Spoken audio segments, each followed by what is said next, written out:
পাপীর দেহ পোকায় খায়, ধর্ষকদের ঠাঁই হবে না এই বাংলায়। হারকিউলিস। চুলছিরুরা 3 দিন হয়ে গেছে একটা কেসের দায়িত্ব দিছি, এখন পর্যন্ত কেসটাই সমাধান করালা না। নতুন করে এই শহরে আরো 3টা মার্ডার হয়ে গেছে, চুল ফালাইছো তোমরা। কিন্তু স্যার আমার কাছে একটা বুদ্ধি আছে, যেটা দ্বারা আমরা হারকিউলিসকে একেবারে হাতে নাতে ধরতে পারবো। কি বুদ্ধি? এই শহরের সব ধর্ষক করে এক জায়গায় করেন, হারকিউলিস অগরে মারার লিগা অবশ্যই আইব। তখনই আমরা হারকিউলিসকে ধইরালাম আর ও মারাটা খাইব। বরবাদ, তোর কথা মতো এই শহরের সব দর্শক করে নিয়ে আইছি। স্যার ওগুলো বাইরে রাখাটা ঠিক না। হারকিউলিস যে কোনো সময় ওগুলো উপরে হামলা করতে পারে। এক এক করে ওগো সবাই পিসের গোডাউনে ঢুকানোর ব্যবস্থা করেন, আর যাওয়ার আগে তোরা টাকার ব্যাগগুলো এই জায়গায় রেখে দেন।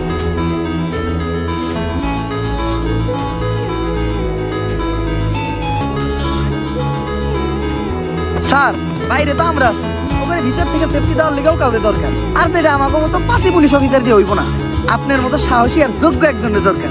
যাই, এতদিন পরে তোরা আমার চিনছস, সমস্যা নাই, তোরা বাইরে পাহারা দে, আমি ভিতরে ব্যাপারটা দেখতাম। স্যার শেষবারের মতো একটা কথা শুনে রাখেন, পাপীর দেহ পোকায় খায়, ধর্ষকদের ঠাঁই হবে না এই বাংলায়।